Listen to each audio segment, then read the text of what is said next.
अच्छा, एक बार फिर से मैं हाजिर हुआ हूँ BDTS ग्राउंड से, और हमारे साथ जुड़े हैं यहाँ के कुछ ट्रांसपोर्टर।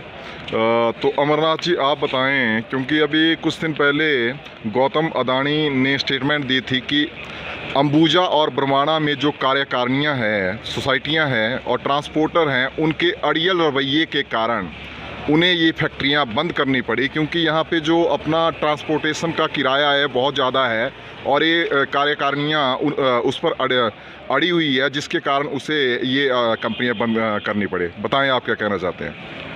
भारद्वाज जी, अपने बड़ा एक प्रश्न चिन्ह लगाया है हमारी BTS कारणियों के ऊपर। हकीकत में बड़े मैंने लगाया है गौतम अडानी। मेरे कहने का मतलब जो आपने कहा कि अडानी जी के माध्यम से जो बात आप रख रहे हैं, ये बड़ा दुखद पहलू है कि जो हमारी कार्यकारिणियों के अड़ियल रवैये की बात की जा रही है। तो 40 साल से जो कार्यकारिणी इस BTS और एक्सर्विसमैन को चला रही है, अपना कारोबार यहाँ से कर रही है, तो अड़ियल रवैया उनका हो सकता है कि नया नौसिखिया कह के वैसे वो बोलना चाह रहे हैं कि जो व्यक्ति अभी पहली बार यहाँ हिमाचल के अंदर इस अपने कारोबार को करने आया, व्यापारी या पूंजीपति, वो अड़ियल रवैया वाला उसका रवैया अड़ियल लग रहा है कि यूनियनों का लग रहा है। क्योंकि उससे सबसे बड़ी बात है कि अभी तक उसने कारोबार शुरू करने से पहले घाटा बोल दिया। तो इस अगर उसको ऐसे घाटे की बात है, उसने सौदा क्यों किया? और हम तो समझते हैं कि इतना नौसिखिया व्यापारी तो था नहीं कि उसको पहले पता घाटा, तो घाटे वाले कारोबार तो कोई कर नहीं सकता, ना जाना चाहता है। तो हम तो समझते हैं कि अड़ियल रवैया ऑपरेटरों का नहीं, हमारे जो यहाँ से प्रबंधन के लोगों का नहीं, अपितु इस अडानी प्रबंधन का।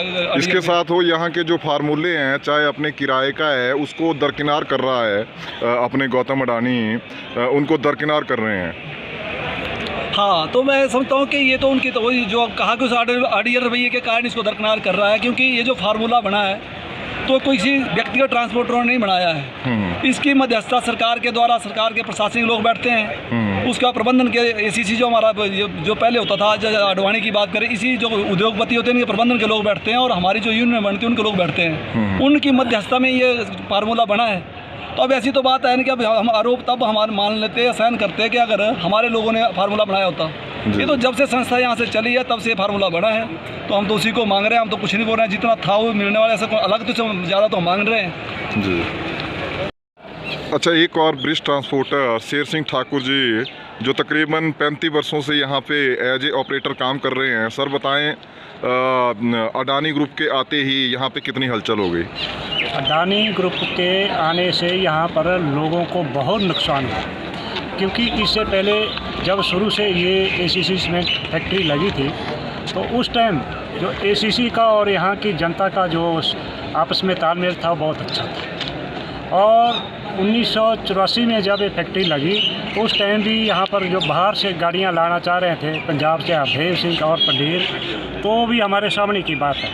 तो उन्होंने भी ऐसा ही काम करना शुरू किया था, लेकिन जो हिमाचल प्रदेश के जिला बिलासपुर के जो ट्रक ऑपरेटर थे, पूर्व प्रधान हमारे स्वर्गीय रामदास ठाकुर जी ने, उन्होंने एक बहुत लंबा आंदोलन लड़ा और 3 महीने तक जो गाड़ियाँ खड़ी रही थी, और गाड़ियाँ खड़ी रहने के बाद उसके ऊपर जो घास जम गई थी, तो उस टाइम भी यही हाल हुआ था। लेकिन हमारे जो हिमाचल प्रदेश के जो लोग थे, उन्होंने बहुत संघर्ष से इस काम को लिया है और बड़े सुचारू रूप से चला है। लेकिन बीच में कहीं कोई दिक्कत आती थी तो ACC और जो मैनेजमेंट थी हमारी यहाँ की, रामदास जी जब प्रधान थे, नारायण दास जी थे, तो उस टाइम वो आपस में बैठ करके कोई भी थी उसको मसले को सुलझा देते थे। उसके बाद जब ये रेट तय हुए 1992-93 में जब हुए थे, तो उस टाइम हमारे पूर्व मंत्री जो श्री रामलाल ठाकुर जी जो थे, तो उनकी अध्यक्षता में ये रेट तय हुए थे।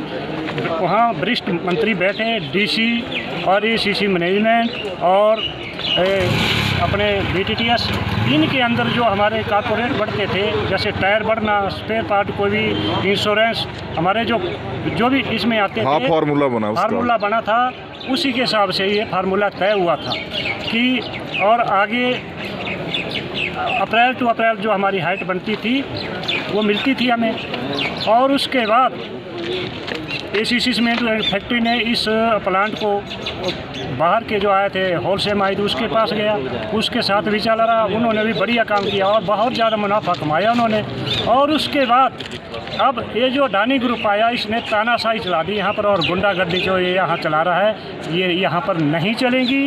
ये हिमाचल प्रदेश के जो लोग हैं, जिला बिलासपुर के जो लोग हैं वो बहुत ही जुझारू है, और यहाँ के लोगों का 1 लाख के लगभग जो लोग हैं उनके रोज़गार के ऊपर जो है ये संकट आया हुआ है। इसको हम कभी सहन करने वाले नहीं हैं। और जो बाहर हमारे जो यहाँ कर्मचारी अंदर काम कर रहे हैं एसीसी में, उनकी ट्रांसफ़र की जा रही है यहाँ से, उनको धमकाया जा रहा है कि जो अंदर कर्मचारी एसीसी में कोई ऑस्टिज लगे हैं, उनकी कोई गाड़ियाँ थी लगी हैं किसी के नाम पर है, तो उसको बोल रहे हैं या तो आप नौकरी करो या गाड़ी चलाओ।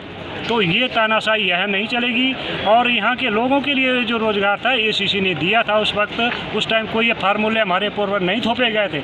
आज ये अपने इन फार्मूलों को हमारे ऊपर थोप रहा है, ये हमें बिल्कुल कतई सहन नहीं है। मैं इसी के साथ अपना। अच्छा रोशन ठाकुर जी बताएं, आज तकरीबन 9वां दिन अपने फैक्ट्री को शट डाउन करके हुआ हो गया और पूरे के पूरे ऑपरेटर सड़कों पे उतरे हैं, तो अब आगे का आपको किस तरह का लग रहा है कि किस तरह की रणनीति आप लोगों को बनानी होगी? देखो जी, हम पहले हिंदुस्तान की नीति है कि हम शांति से बात करेंगे। आज हमारे को 8-9 दिन हो गए, कोई भी बातचीत का नतीजा नहीं निकल रहा है। लेकिन अब हमने तय करना है कि हम कल से चक्का जाम करेंगे सारे ऑपरेटर, क्योंकि चाहे अडानी प्रशासन हो, चाहे डीसी साहब हो, चाहे प्रदेश की सरकार हो, चाहे केंद्र की सरकार हो, हमारी जो मैनेजमेंट के लोग हैं उन्होंने प्रदेश सरकार के नुमाइंदों से भी बात की, केंद्र सरकार के नुमाइंदों से भी बात की, लेकिन अभी तक कोई हल नहीं निकल रहा है। जी। और मजबूरन हमारे को सड़कों पर उतरना पड़ रहा है और हम अब अपना आंदोलन, ये उग्र आंदोलन करेंगे और इसका जो भी जिम्मेदार होगा, जो भी नुकसान होगा, जो भी लोगों को दिक्कतें आएगी वो प्रशासन और सरकार होगी, क्योंकि हमारे को तो रोजी रोटी के लाले पड़ गए हैं। जी। आज अडानी जो ग्रुप है ये बोल रहा है कि घाटे का सौदा है। गुजरात का जो व्यापारी है कभी घाटे का सौदा नहीं करता, और अगर आपने घाटे का सौदा था तो आपने किया ही क्यों? 1983 से ये जो फैक्ट्री चली है, फैक्ट्री का काम भी ठीक है, उसके कर्मचारी भी खुश है और ट्रांसपोर्टर भी खुश थे।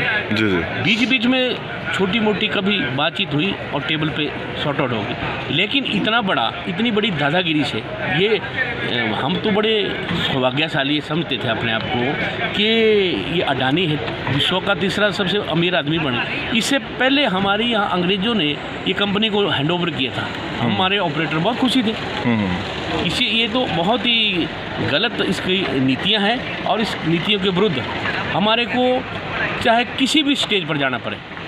हमारे लोगों की रोजी रोटी का मामला है, यह एक ट्रांसपोर्टरों की रोजी रोटी का मामला है, लाखों लोग इससे प्रभावित हो गए। ये ट्रांसपोर्ट तो 4000 करीब परिवार हो गए, लेकिन स्पेयर पार्ट वाले हैं, ढाबे वाले हैं, पेट्रोल पंप वाले हैं, लाखों लोग इससे प्रभावित हैं। और इनकी दादागिरी देखो, अभी एसीसी के अंदर जो हमारे कर्मचारी हैं उनकी ट्रांसफ़र करने लगे हैं। कितना दुर्भाग्यपूर्ण है। और इसकी नीति है कि हफ्ते का टाइम दिया कि ज्वाइन करो, नहीं तो उनको घर भेजने का इंतजाम। अभी लोगों को रोजी रोटी पर लात मार के ये कितने दिन जिंदा रह सकता है? ये बहुत ही दुर्भाग्यपूर्ण है। और ये बिलासपुर की जनता 1983 का इतिहास भी जरूर जानती है, हम इससे पीछे नहीं हटेंगे।